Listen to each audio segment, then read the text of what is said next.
Some parents dropped their kids at a daycare and didn't know they were saying goodbye forever. 5 children died when a fire ripped through a daycare in Erie, PA, a couple of hours north of Pittsburgh. The fire chief there says the kids ranged in age from 8 months to 7 years old, and 3 of them were the children of a volunteer firefighter. The daycare was a home converted into a 24-hour center so that parents could leave their children while they worked the 3rd shift.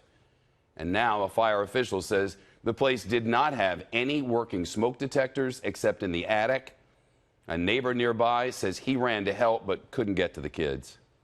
I tried to go inside. I made it to the open living room and I couldn't go any further. The fire chief says the daycare's owner was also injured in the fire. David Lee Miller reporting live with more. David Lee.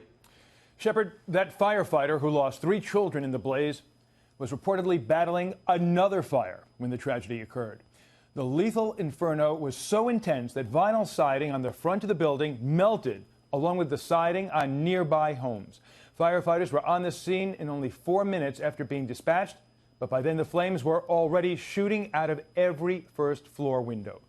Neighbors watched helplessly as the home burned. Those that tried to help were met with an impenetrable wall of heat.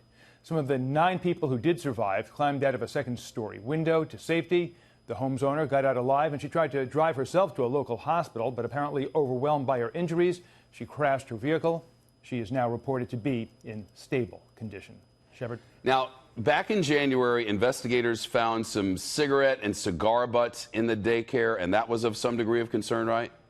That's right, Shepard. The ashes and cigarette butts were found in areas that were used to prepare foods, as well as an area that was used to take care of the kids. The daycare center did correct that problem, according to records. Inspectors on the scene are trying to determine now a cause of the fire. A published report says an electrical problem might be to blame. A possible clue was found under the furniture. There was a lot of extension cords underneath the couch. A lot of different items were plugged into it. So it's leading towards that. Authorities say so far there is nothing to suggest that the cause of this fire might be criminal. In a statement this morning, Erie's county executive said, and I quote, "Erie is a tight-knit community, and I know we will rally to support the families of all those involved in what she called, Shepard, a terrible tragedy." Yeah, no question of that. David Lee Miller in the newsroom. Thank you.